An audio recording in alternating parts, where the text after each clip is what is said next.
let's talk about this upcoming game Wednesday. We play against Sure. the Pelicans. Pelicans have given us trouble. Brandon Ingram can shoot the hell out of the ball. Trey Murphy is a baller.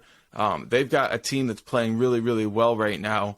We do have an opportunity to beat them. And if we beat them, and we assume Minnesota will lose to the Lakers, but nothing's a given.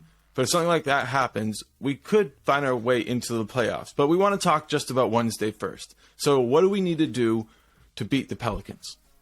Well, first off, we have to use our offense as the key. We have to set the tone early on and consistently, because if we can attack downhill on them and get their big guys in trouble, it changes the entire landscape of how they're going to play the game. And especially in the second half, if we can keep on getting downhill, what they'll end up doing is really trying to cut that off.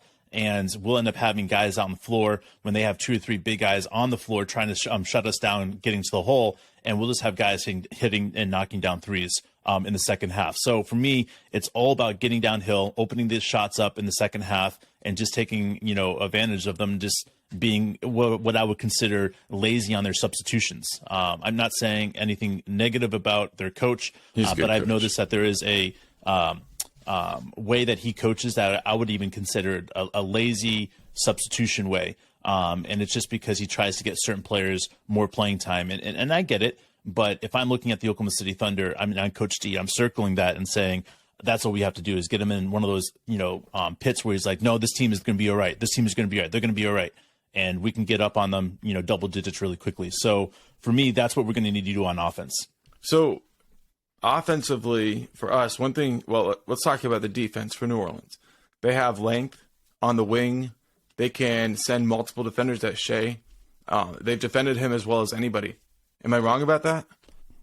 I would say there's a couple other teams that I would say have defended Shea incredibly well. But, you're not too far off on that. It's a handful of teams being able to play defense. Because of their length, because of their versatility, their ability to slide, and they send 2 players that are taller and longer than Shea at him, and it creates all sorts of issues. Now, it's stuff we can overcome. And last time we played the Pelicans, I felt like we did better, and I felt like we've gotten better since then. So I think that Shea's seen a lot of different double teams coming from different angles in different ways, teams trapping early in possessions, early in the shot clock, which we weren't seeing early on. So I think he's going to handle that better, but that to me is a big question, is how are they going to defend Shea, and how do we respond to it?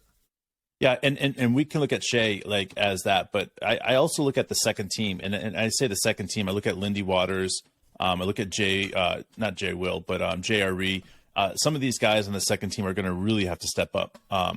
Isaiah Joe, we're going to need a big game out of at least 2 of the bench players that can get significant minutes. I think we'll probably go with 8 or 9 guys deep. We're not going to go very deep, but I do expect Lindy Waters to get some playing time because he's been playing incredibly well in defense, hitting some big-time shots, doing some things that making people scratch their head and saying, how did we miss Lindy Waters? And to me, he's proving that he deserves more time out there. So I love the fact that we'll get Lindy Waters out there, and I think it's one of those things where we look at this last game that we played, and we went 5 deep really because Lindy Waters didn't play and Isaiah Joe didn't play, and I think we did that on purpose because those Waters, 5 guys, I don't think we're going to lean on the playing time. Well, Waters and Lindy Wiggins Waters, I think played we are 5 minutes each. Yeah. And I felt like that was indicative of saying, those guys are the first two guys off the bench.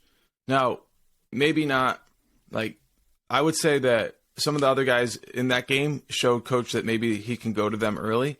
But the rotation, going only 7 deep, playing 5 guys about 40 minutes, and then 2 guys around, under 10, that's why I think Waters is kind of up there in coach's book. And why has Waters moved so far up in coach's book? It's because the way he defends. His point of attack defense is really, really good, right? But then on top of that, he's a very quick thinking help side defender. Yeah. So when he sees a player going into a spin move, he's Johnny on the spot, creating the deflection. If the ball is loose for half a second, he's going to push it out and we're going to get running the other way. He creates transition opportunities for us because of his defense. And then his known skill in the NBA is his shooting. And that's kind of been hit or miss as he's developed into this elite opportunistic defender, which is really important to have because You know, a lot of times you'll see guys that are maybe like 6'10" who have that mentality, but guys who are small who have the mentality can always find themselves in the middle of a jump ball, of a dogfight. They can create opportunities. There's nothing better than a guy like Tony Allen who finds a way to compete on every possession and get his nose in there and find ways to create extra opportunities for your team. And I feel like Lindy Waters is kind of developing into that. Yeah, and we can take what we've learned from what I would consider Aaron Wiggins' fourth quarters as really what's going to happen with this Oklahoma City Thunder team moving in the future is that we're going to have players that are only going to be seen in that fourth quarter. And, you know, I think back to when we had certain players with Coach Coach Donovan. He would play in the first quarter or whatever, get him warmed up, and then you wouldn't see him again until the fourth quarter. I think that's a style that Sam Presti really admires in the aspect of when you have a coach that sees what works and then, okay, that works. I'm going to wait until the fourth quarter to execute that because that's going to add 14 points to that quarter. And a team's not going to be able to adjust to that quickly.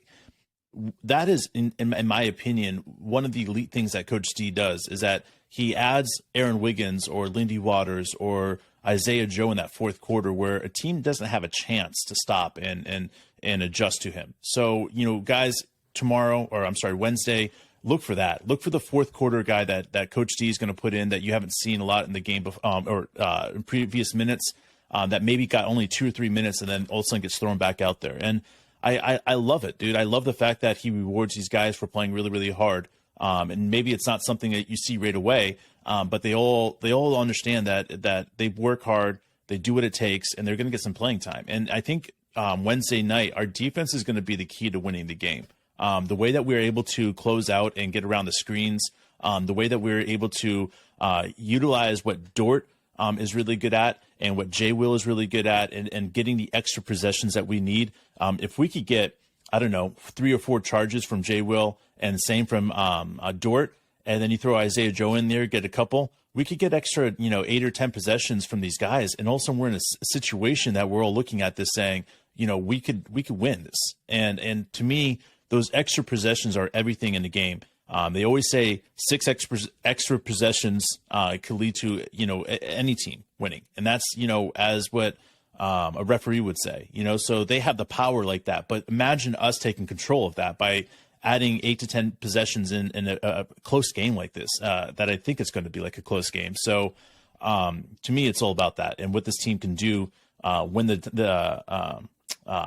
time is on the line, and you're looking at it saying it's fourth quarter. What can Jay Will get? What can Dort get? What can we get out of Isaiah Joe? And the list goes on because it takes a whole team to win, but that fourth quarter is so crucial. And allowing Shea to get that 7 minutes, 5 minutes, I don't know what he'll get in the playoff time, but that time right there is crucial so that Shea can come back in and dominate the rest of the game. Again, when coach throws him in there, it's completely like, okay, how are we going to guard Shea now? And it really throws a wrench into what the team is playing defense like. Yeah, adjustments on top of adjustments. I heard Coach Dagnall talking about in a 7-game series, at the end of the series, you're going to be in a different spot when it comes to like strategy and stylistic of your defense and things like that. 1-game series, you're going to start and you're going to end at the same spot.